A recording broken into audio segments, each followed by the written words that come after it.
everyone. It's time to eat, drink, and be merry with your hosts, Lisa and Nancy.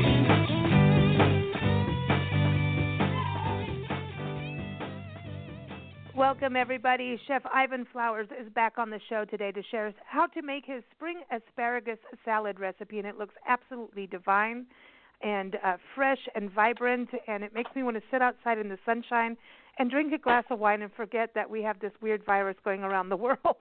So, everyone, you can see the recipe and Chef Ivan's other recipes up on blendradioandtv.com. You'll see them in our expert department.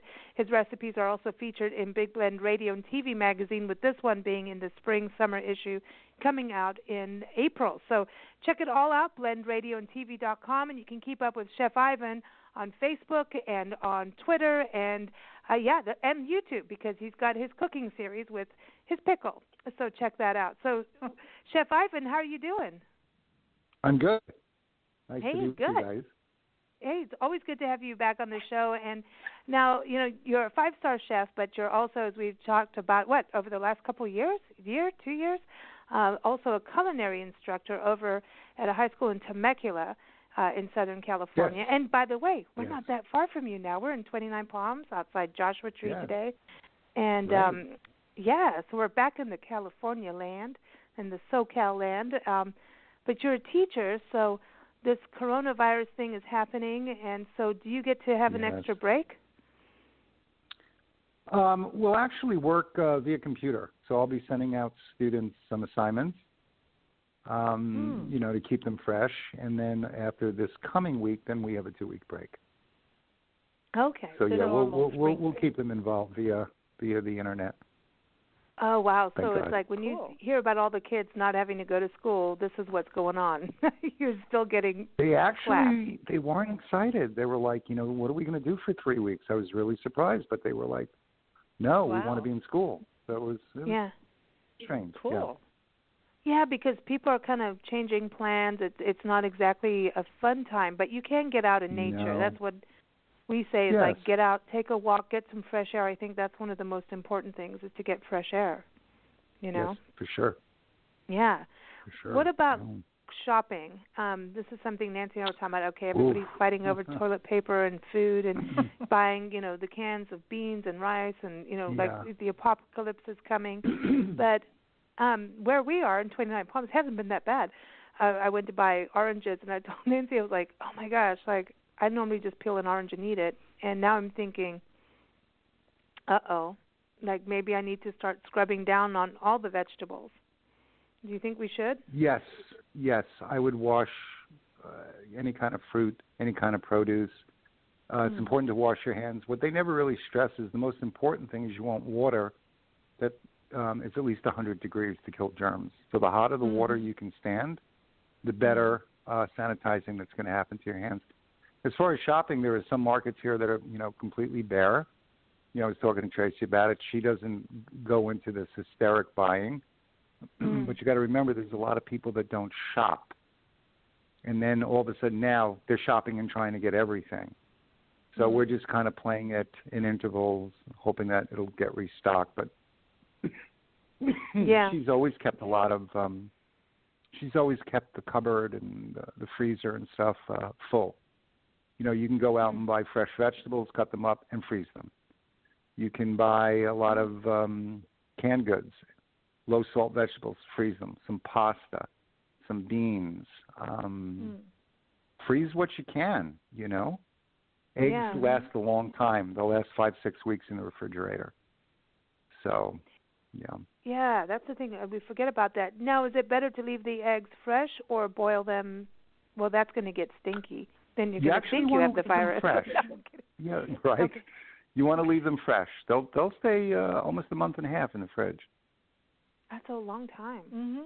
That's a long time. Yeah. I remember when we were in Colorado, we got eggs right across the street from the farm, and I was reading up that those eggs you can keep even longer versus the ones that come into the market half the time. They have a thicker shell. They have a much thicker shell, and they last much longer. You can even keep them at room temp, and they hold. They're fabulous. you're getting them right from basically where the chickens are, as opposed to something that's been transported across the country. Mhm. Exactly. Which is good. I love fresh eggs. Oh, love them. Ooh, you could put an egg on this, on your salad. Your Absolutely. spring asparagus salad. Absolutely Ooh. good. Yes, that would go very well. Nice sunny side. Oof, forget it. I know. The spring asparagus salad, the picture, I'm just like drooling over it. I was telling a friend before we started recording here, I'm like, oh my gosh, listen to this. And she's like, ooh, because she loves asparagus.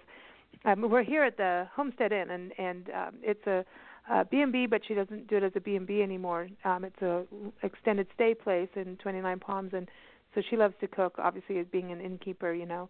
And so it's been fun because we've been cooking, Chef Ivan.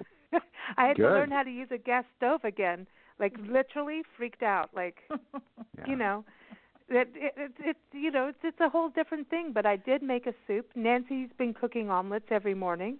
You know, it's been a good, I love gas stoves. Yeah. Yes. I really do. Yeah, it's a whole different deal. But the spring asparagus salad, so you've got asparagus, red grapes, lemon, which you're juicing, right? Salt, pepper, olive oil, shaved Parmesan, and reduced balsamic. So let's talk about it. It's simple. Yeah, but it's beautiful. It's simple. Yeah, well, you know, my wife has a great eye when she photographs food, so she always makes it look good. And something like this is screaming spring. You know, asparagus are so good for you. They have so many vitamins, and they're a blood cleanser. They're a liver cleanser. They're healthy. They're good for your weight. They're good for your mood. They're fabulous. And this really celebrates the asparagus because all you want to do, you want to put it in boiling water for 2 minutes. You want to take it out. Then you want to put it in ice water and shock it so it keeps that beautiful green. And the asparagus is the star. And then basically you're just doing a little bit of lemon. You're doing a little bit, you know, with the grapes, salt, pepper, a little bit of olive oil just to coat it, just to get a slight little glaze on it. And it just works. And, you know, when asparagus are fresh, and they're in season right now, there's nothing like it. Nothing like it in the world. So sometimes asparagus comes off a little bit bitter. Is that maybe they were cooked too long, do you think? Yes. If you cook them too long, they get a little bitter. You want to also make sure you peel them. What? You want to peel asparagus because you peel asparagus because the outside skin is bitter. So you do a light peel. Oh. Very important. Oh, I didn't know that. Most people don't peel asparagus. Yeah, you always peel asparagus very lightly with a Swiss peeler. You hardly hold it and just take a very thin layer off, and that take care of the bitterness. Oh, wow. So some are skinny and some are fat. Now, isn't that a male? Yeah. No, there's these thick ones, and I think it was on a show with you. We talked about it where they break off. Like there's like a certain point where they break off, and naturally, and it's like so you need to take don't eat the bottom end, right? You want to take the top end from where they break. Yes, and the really, really thin ones you really don't have to peel, but the thicker ones you do. I like an asparagus, when the asparagus is like that, I like to blanch them very quickly and then put them in garlic, lemon, and olive oil and grill them and then finish them with a little bit of sea salt. And they are, oh my gosh, al dente to the bite and then a creaminess. You know, Tracy made asparagus a week ago. I couldn't, in the oven, you know, just kind of like that. I couldn't stop eating it. You know, and she keeps it al dente. It has a snap. It has integrity. Because when you're cooking vegetables, they keep cooking when they come out of the oven. So take them out when they're still a little al dente. They'll carry over, and they're just perfect. Yeah, because I know even from, like, even the pans you use, like sometimes when you're, like, using cast iron, those things, you could heat them up once and then turn them off and still cook. Because they you know, it's funny you say that. I just had a lesson with the students. They said when you get a cast iron hot, you can take it off the heat and finish your cooking right in the pan. Yep. Because it radiates. Okay. Yeah, it keeps going. And I know in the morning when I'm making omelets, first one the heat's on, the second one the heat's not on, and it works just great. Okay, and I want to talk about the cast iron because here at the Homestead Inn with Jerry, our friend, she's got all these she's got the kitchen, you know. So Yeah. Nancy and I, Yeah. we walk in, we're like, holy cow, like we actually get to cook again. Yeah. And we're like, how? Call Chef Ivan. Yeah. No, he's like, you know, getting back into it. But she's got cast iron, and it's like, okay. Yes. And I look at her, I'm like, from what I know from our shows, I'm not supposed to start scrubbing this. She's like, don't you touch my cast iron because, you know, don't do this. But you just kind of wipe it, and she talks about it's really about the heat. And she was like, Lisa, it's the heat kills it. And it's a hard concept to grasp, especially now with everything that's going on in the world. But it really does kill it. You know, when you guys make omelets, because I'm just picturing you making omelets, invest in a good Teflon pan. A really good Teflon pan. Never use metal in it. Next time you make an omelet, do a French omelet where you take 3 eggs, you beat them, and you put a little salt and pepper in them. If you want, just a little bit of cheese.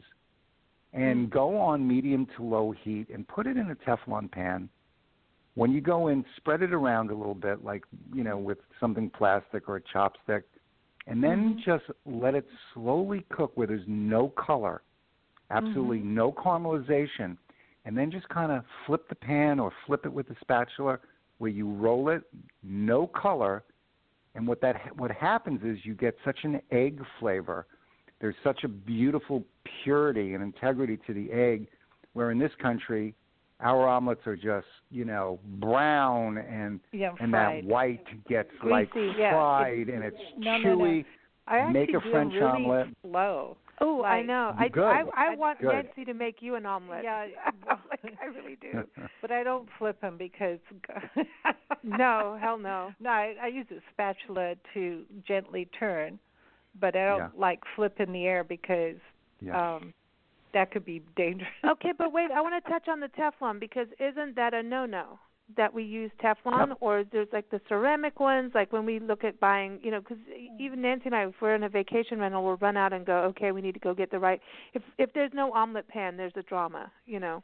So there's a lot of different non-stick. There's different non-sticks. Now get something where it's non-stick. I like to put just a touch of butter in it.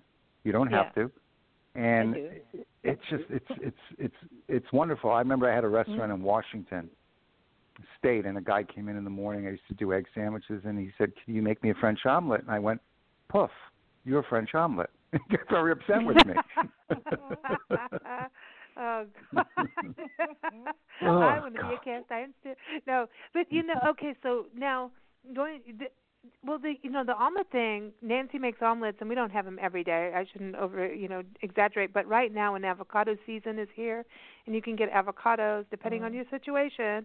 The avocado with the omelet. That's she used to do like the spaghetti sauce in there, but now we don't do any of that. Now it's like here's your egg, a little bit of cheese. Depending, it could be all kinds of different cheese depending on what we have. As travelers, you never know.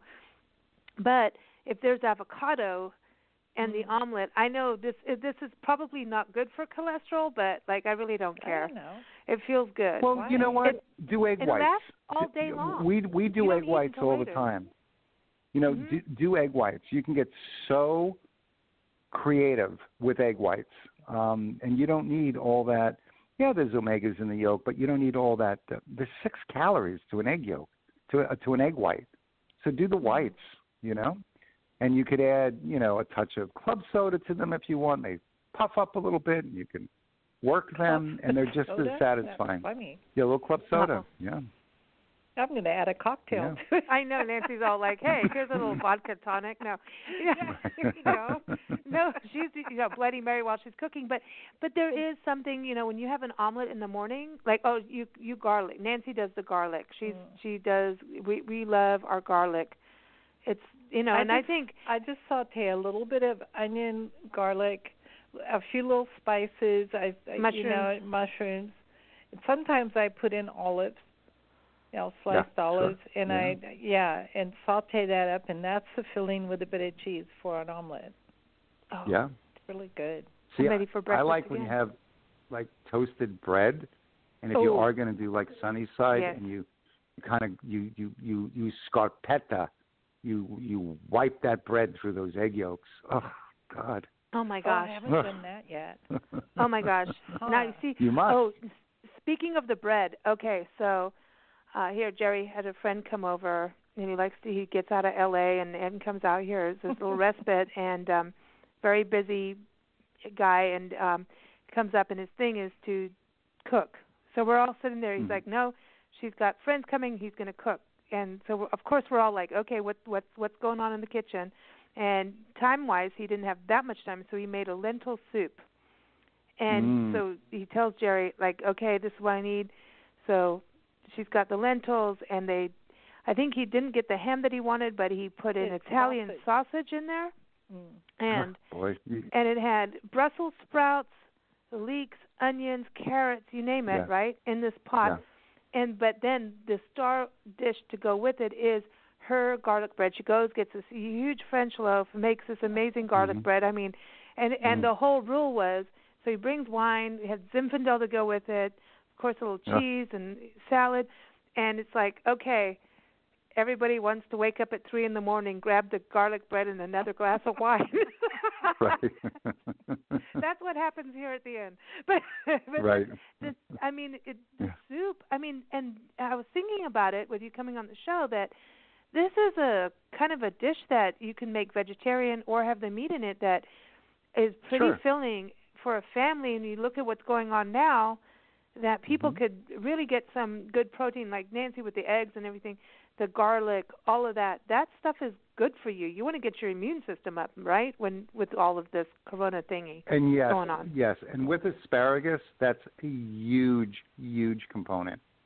You know, it's funny you're talking about like the garlic bread and all of that, and I always say to my students, food calls you. So a lot of times, let's say you go out to eat and you come back and you're stuffed, but you have a lot of leftovers.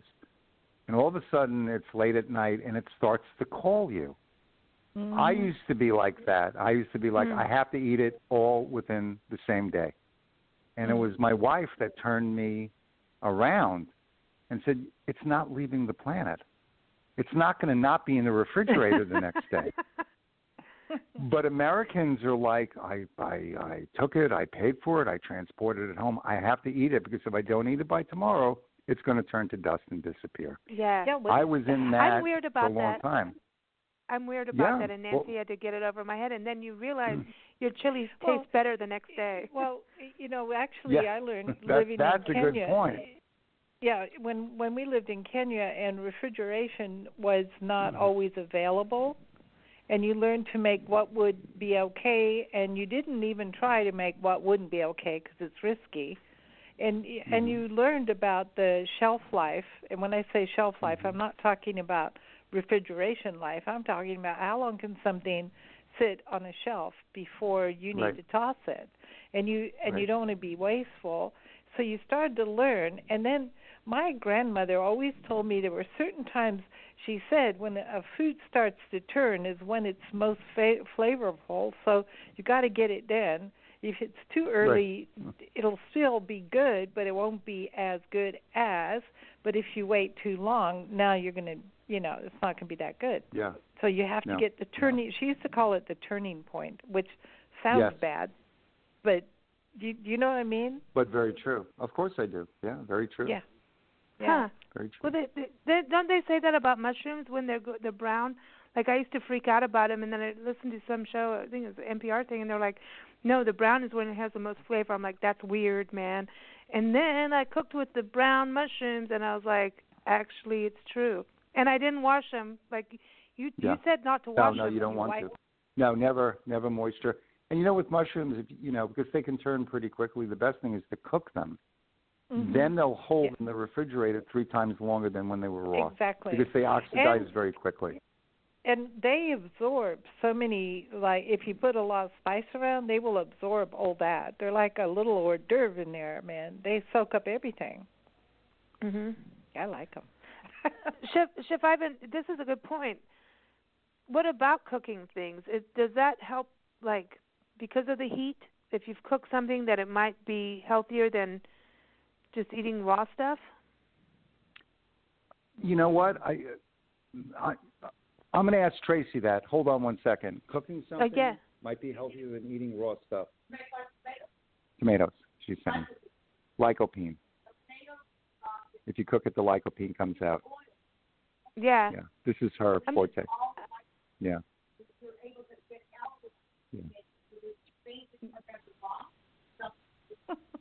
Things better raw, things better. This is her. Her I thing. know, because she's a vegetarian. She's especially on this. Well, but there are since she's there 5, are certain things like cooking carrots to me. If you overcook them, I'm so not interested because raw carrots are already so good. Yeah. Mm-hmm. So. But then again, so is a cooked carrot if you barely cook it. If you cook a carrot and you keep it very al dente, but you introduce a little heat and glaze and seasoning, that carrot is hardly cooked, and yet you're adding so much to it. People destroy vegetables. They destroy it. Yeah. Or they're putting maple syrup and sprinkles on it and going, ooh, this is sweet. When you cook, you've got less is more. Less is more. Well, I want to go back to your spring asparagus salads because asparagus, red grapes, lemon, olive oil, shaved Parmesan for the top, balsamic, so that's like your flavoring, but you're using the lemon, the olive oil, salt, and pepper together as almost like a dressing, right? And I'm wondering about the lemon. You're putting your red grapes and you're soaking the red grapes for a little bit in there. So that's almost like okay, number one, lemon for your immune system is really good for vitamin C. Awesome. Yes. Awesome stuff. So everybody looking at the immune system thing right now. But the red grapes, soaking up in lemon, I never thought of that. But it's almost like delicious. a ceviche with what you're doing with this. Yeah, you cut them in half, and then the lemon penetrates a little bit with the olive oil, and then the grape is sweet. Then you've introduced an acid, so now you have a gastrique. Then you hit it with French sea salt, and then olive oil gives that beautiful kind of coating on your palate. Grapes are wonderful to cook with. People don't realize grapes are fabulous to cook with, especially when you warm them up a little bit, you saute them. They're incredible. What about raisins? Because I know, some friends who cook, they do raisins a lot instead of the grapes. It depends on the dish. The grape is, being 18. The raisin is like 86 with like a crutch, and you kind of walk it on one foot. So, the grape is different. Yeah. Interesting, man. Wow. Well, this is such a pretty dish, and the Parmesan. So, I always like to touch on this because you go get the real. Oh, and it's and you do this big shaving of it. It's like ooh. So this is not like your green bottle of Parmesan. I always want to make a point of that. No, you buy Parmesan in a piece and you shave it as you need it. You don't buy it pre-shaved. You shave it as you need it, and then just keep it wrapped in plastic in the refrigerator, and it's fabulous. So you can actually, in Italy, they leave it out at room temperature. They never refrigerate it. Yeah. So see, my grandmother was British, and British are I'm getting in trouble for this one. They're not always known as the best chefs, but she now they are. Sometimes well, anyway. Moving right along, she left a lot of things out. Yes. And she said because that's where you get the flavor. When you put it in the refrigerator, it halts the flavor profile from getting to where it needs to be. But then she was also very vigilant about when it's like, no, this is over and done, and she'd toss it. Mostly she'd give it to the chickens or something, But, well, again, that's somebody that's in the kitchen monitoring everything. She's looking at it every day. Yeah. She sees it. She smells it. She's aware of where it's at. Yep. Tomatoes should never go in the fridge. Avocados should not go in the fridge. There are people that don't put eggs in the fridge. People don't put butter. A lot of people don't put butter in the fridge. Yeah. Once it gets in the fridge, it changes a little bit with some foods. Well, Jerry here, they don't put their butter in the fridge. They have real butter, and they keep it out because it's cooler temperatures right now. And then they had all these beautiful red tomatoes on the vine, with the big green, Oh, and yes, I would have thought them. they were ripe because they were red. No, they're not ripe. We're putting them they put them out in the window box. They're like, no, they have to have sunlight. And I'm like, but they're red. No, they're not done. I'm like, okay. They know. Yeah. I know, man. Don't mess with the old school way of cooking, because they know, man. It's like these are tried and true methods, and the butter is like, you taste it, it's fresh, it's real, like butter on toast, real butter on toast. Real butter, fresh eggs, great produce from the farm. We go to a place here, we buy it, comes right off the farm. It lasts in the refrigerator 3 times longer than in a supermarket, because it's farm fresh and it just lasts forever, and it's fabulous. Yep. Wow. So listen, we're gonna have some, while we're here in 29 Palms in the kitchen, we're gonna call you, Chef Ivan. We're gonna do a video thing or something going, this is Lisa trying to turn on a gas stove. Okay. She has no eyebrows left. I can help you with that. No, you know what? Like, if that would happen, that would be a good thing for everybody. They could use a little trimming. It's fine with me. It's a thing. But always, thank you so much for joining us, Chef You're Ivan. welcome. It's always fun. And everybody, again, the recipe for this beautiful spring asparagus salad is up on blendradioandtv.com right now. Just see Chef Ivan up in our expert department, or just type in spring asparagus salad. You'll find it, along with all kinds of other great recipes. And, we love to thank our sponsors of our shows, and today's episode is sponsored by Portofino. Listen, this is the coolest thing on the planet. Yeah, it is. You know what? It's like... Especially now. I know. I was thinking about that. So Portofino, they create wine bags. Now, Ivan, listen to this. Like, seriously, think about this for Tracy and you guys.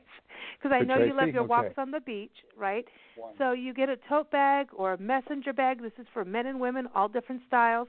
Or a backpack, my favorite thing, because we hike. And so you can take your wine. You can take up to 1.5 liters, of wine, or whatever your favorite beverage is, even coffee, and you pour it into their little baggie that is all BPA proof and all that good stuff, and it gets into a little thing inside the bag, and nobody knows, the backpack or your wine bag or tote bag or messenger bag. No one knows, and you carry it like a purse or a backpack, and it's insulated and keeps cold. And then, like when you get to the top of the mountain that you hiked, you just open up the little spigot and you pour yourself a glass of wine and say, "Cheers to everybody." It is the most awesome thing. I always, how we love our champagne hikes. Well, now we have the answer, and so I love them. We have our whole. We actually have an interactive map on nationalparktraveling.com of all our Portofino wine experiences we've had across the country, from California to Arizona to Colorado to Louisiana and Arkansas, Texas. And we'll never stop. And we'll do it tomorrow morning. So there it is. So check it out. If get out in nature right now, get out in nature, take a picnic, Take a picnic, breathe salad. Some fresh air. Breathe some fresh air. And if you're going to have wine or your water, it's good for water. We use it a lot for water. Mm-hmm. Get out there and you got to hydrate, Yeah. So that's I always give them a big plug, because we live by the Portofino. So everybody, porto-vino.com.